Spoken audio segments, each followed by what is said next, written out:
What's going on, guys? This is Rob Carbone, and you're listening to BD4, where there's no better way to get your Yankees and Knicks analysis than by tuning into this podcast right here, right now. Let's go.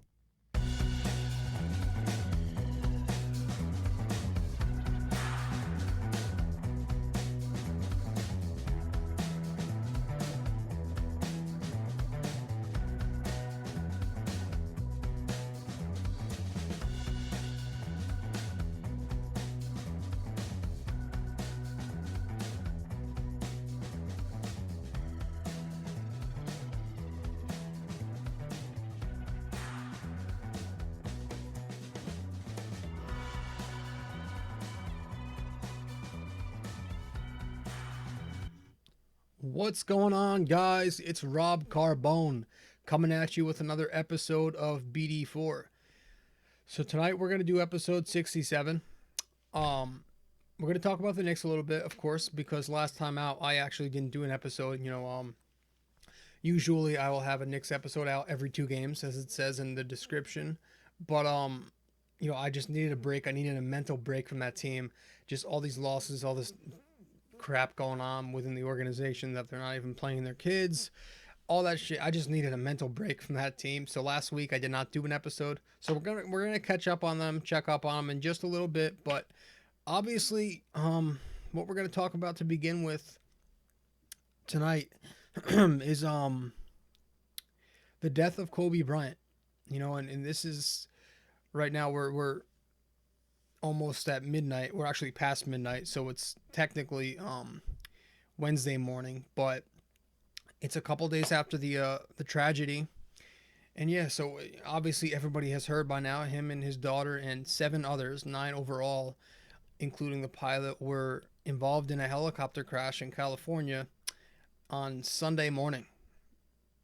Kobe Bryant. And it still feels really weird. This might be the first time I'm actually saying Kobe Bryant is dead out loud. Because, I've just been reading up about this on the internet, watching TV, and, I haven't really said much the past couple of days because it's hit me hard. And, this might sound very typical, very cliche, whatever you want to call it. But, yeah, Kobe Bryant was definitely one of my favorite players growing up. And it still was, up to that point. And it's just, for me, it was with baseball, it was Alex Rodriguez, one of the first guys I looked up to. Derek Jeter, obviously, Andy Pettitte, and then it was in basketball, Carmelo Anthony. It was Allen Iverson and Kobe Bryant. And that was one of the guys, man, I just loved watching. Not only was he just straight up talented, pure talent, but he was a dude who motivated others. The reason I am so competitive and such a blowhard, and some people will say I have a boomer mentality, is because of guys like Kobe. He had that competitiveness where it was win, win, win, and do nothing else. Nothing else mattered as long as you won. As long as you won. You go out there and you're triumphant, you're victorious.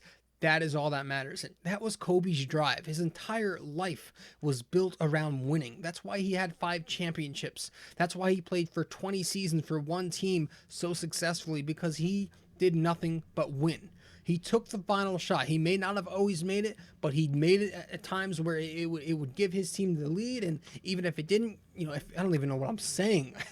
But what I'm trying to say is he took that final shot. He took 20 shots a night because he needed to be the guy to help his team win. He had that mentality. It was him. He was the alpha male. He didn't play beta, and that's why I am so competitive today. I am so competitive because I looked at guys like Jeter, like Pettitte, who had that mentality, and looked at guys like Kobe, Iverson, all those guys that we're talking about that I looked up to had that same mentality. But Kobe, he was above all else. This was a guy who was just born into a competitive nature. All he knew how to do was just thrive to be great, just strive to be great. But he thrived under the spotlight for 20 years, and it's just terrible, man. Not only him, just everybody else involved in this crash, and just to see him, the next chapter of his life, he seemed at peace, right? He finally let go. He didn't have to just be hard and competitive all the time. He was done with the game. He gave it his all for 20 years, and he was relaxing. You see him at the games with his daughter Gianna, who was the daughter that passed with him, and they were always talking ball. And one of the things I heard, it wasn't Kobe starting these conversations, it was his daughter, and he was answering her questions and such. So that just it just goes to show that what he has brought on to the generation underneath him, just his daughter was going to be headed on that same path, and so young. I think she was 13 years old, and I just can't imagine what it feels like to be his family. It's just terrible, man. And it's tough. I'm not an emotional person. I don't cry much, so I'm sorry if I'm not, coming across as sad here, but I am just as sad as anybody else. And yeah, it's dude. When I got the news originally, when I got the news initially, I thought, it was another one of those internet hoax type of things, right? We get those from time to time, so that's what I thought. I scrolled on Twitter. That's one of the things I do when I look at my phone. When I check my phone, I check out to see how my blog's doing. I go to my Twitter page, see how my blog is doing, and I see somebody, I don't know who it's. I follow some random people from time to time, and I see worst Sunday ever. I'm like, So I scroll down, I see what the hell is going on. Then I see R.I.P. Kobe. R.I.P. Kobe. There's only one Kobe I know. So I go and check, I Google it, Kobe Bryant, and there it is. It's not fake. All these sources confirming it, CNN, TMZ, and I turn on the TV. I go upstairs and turn on the TV in the family room, and there it is. They're talking about it on the Pro Bowl. The Pro Bowl. They interrupted the Pro Bowl to talk about Kobe Bryant dead in a helicopter crash, and that's when it hit me. I mean, it took a while to hit me, but that's when I realized that, wow, this is true. This is actually happening. And honestly, I'm still trying to process this all, because how devastating is it? Just an icon. It's one thing to just die, to pass on, but this was so sudden. It was so, incorrect. It shouldn't have happened this way. It makes you question some certain things, but yeah, this is going to be a tough one to get over, and I don't think anybody is ever going to be fully, I don't think anyone's going to fully recover from something like as big as this. And so we're seeing all these tributes over the last couple of days. Everyone's telling their own story. And so I have my own story. Obviously, I've never met Kobe myself, and but I do have my own story. I kind of shared it in a blog I wrote last night. But about 5 years ago, this was in 2014, coming on 6 years now. It was June of 2014, June 1st. It was a Sunday in the summer. Usually on Sundays in the summers, I would get up, I would eat my breakfast, and I would go to my baseball game, because I play baseball in the summers. So I did that. I got up, I ate my sausage. My dad cooks sausage in the morning, and I got ready for baseball after that. I showered, I put my gear on, and I headed into the car. My mom took me to the game, and this time she stayed to watch me pitch. Usually she'll go home and get the pot of sauce ready for Sunday dinner, but yes, I'm Italian, but this time she stayed to watch me pitch, and I was doing good. I was pitching 5 innings. I was in the 5th inning, I think, had a couple of outs, and a line drive hit me right in the near the temple, and I was bleeding. Long story short, I got 16 stitches from it. When I got to the hospital, the nurse told me how lucky I was to be alive, that I was inches away from potentially dying and getting hit in the temple with a line drive baseball. But I got 16 stitches and I ended up being just fine, obviously. But one thing that I've taken from that day and still think about every single day is how precious life is. How important it is and how short life can be.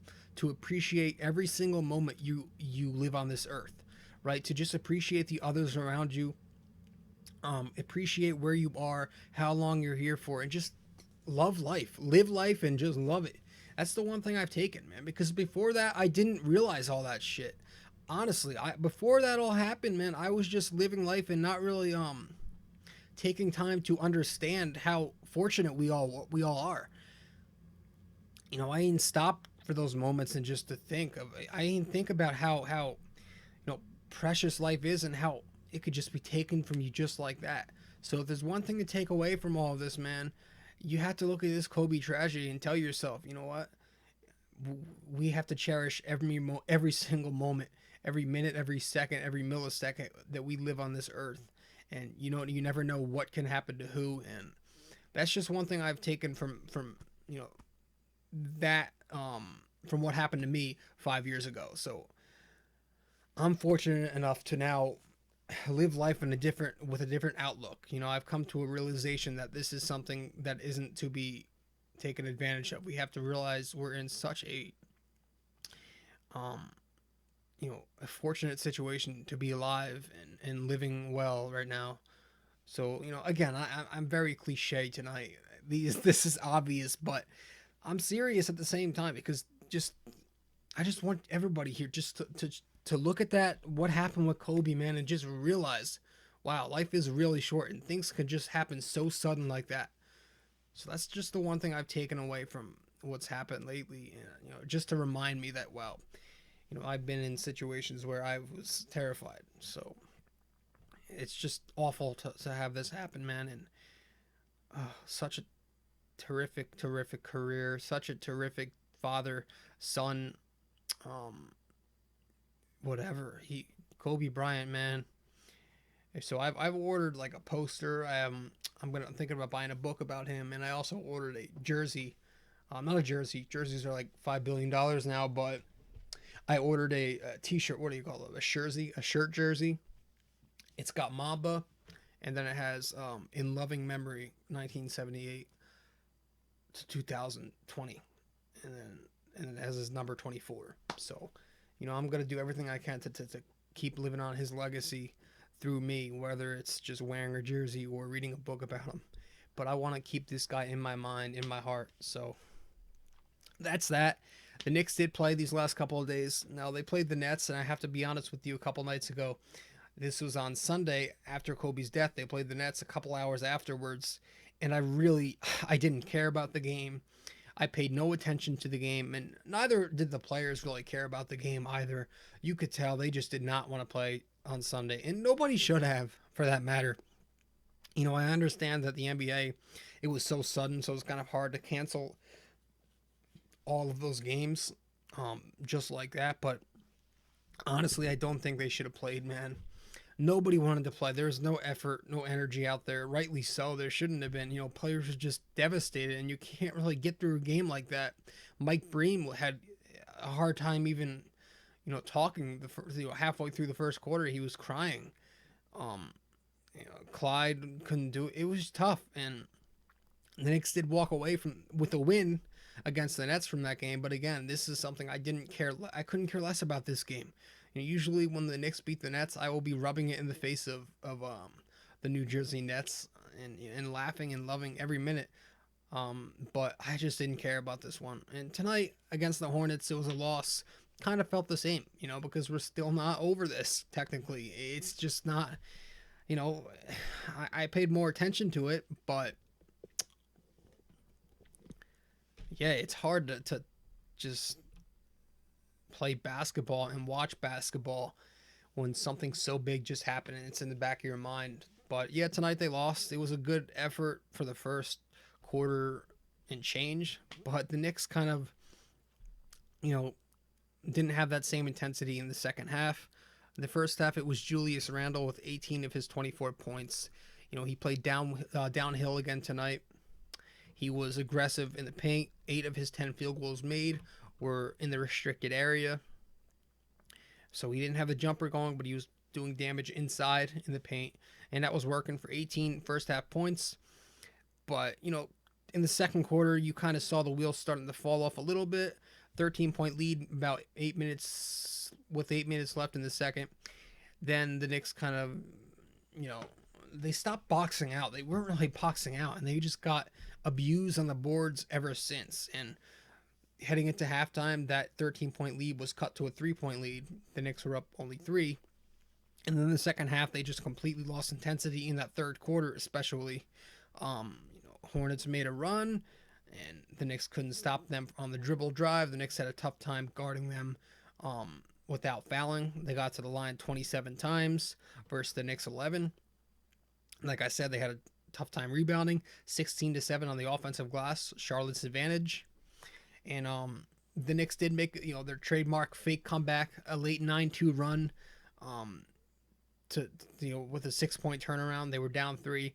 Then they took the 3-point lead when Morris hit like a 9-foot pull up with about just over 3 minutes remaining to give the Knicks a 3-point lead. But they couldn't guard the perimeter. A couple more jump shots from the Hornets gave them the lead. Marcus Morris, to propel the Knicks on one more little run, hits a 3. Originally gets the M1 called for a 4-point play, but they look back at it in kind of a bullshit overturn, but the refs call it an offensive foul, say he kicked his leg out intentionally. It didn't look like a foul to me, but that was kind of the turning point, I guess, of the fake comeback, and that really killed the Knicks' chances for good. They did play the foul game a little, and they did as best as they could trying to chip away, but too little too late. Damian Dotson hit a few 3-pointers, but that wasn't enough, and the Knicks lost. But like I said, man, these games are, and it's going to be like this for a couple more games in a row where I'm just not really going to, when I watch these games, I don't think about what I'm watching. I'm thinking about Kobe and my eyes are watching, but I'm not really there. My mind is still thinking about this Kobe Bryant, man. This whole thing is just terrible. And so, like I said, if there's one thing to take from this all, just appreciate where you are, how you're doing it, and just that you're living life. Just be fortunate, be happy, and life is precious. Never take advantage of it. So, Kobe Bryant, rest in peace. His daughter, rest in peace. And to the family who lost loved ones, the baseball coach, I think there was a basketball coach, her daughter. There was I don't know the names. I'm trying to think of the names, but there are 9 total victims in this. So just let's not only put the headlines on, obviously an icon, a legend, a Hall of Famer, and his daughter, but remember there were just 9 people in total here. We all have to think about, no life means more than another life. So rest in peace to Kobe Bryant. Rest in peace to his daughter, and rest in peace to the 7 others involved in this crash. So that's that, guys. I'm gonna end this one here, and yeah, we'll see you next time out. All right, Rob Carbone, BD4, episode 67. I'll see you guys next time. Ciao.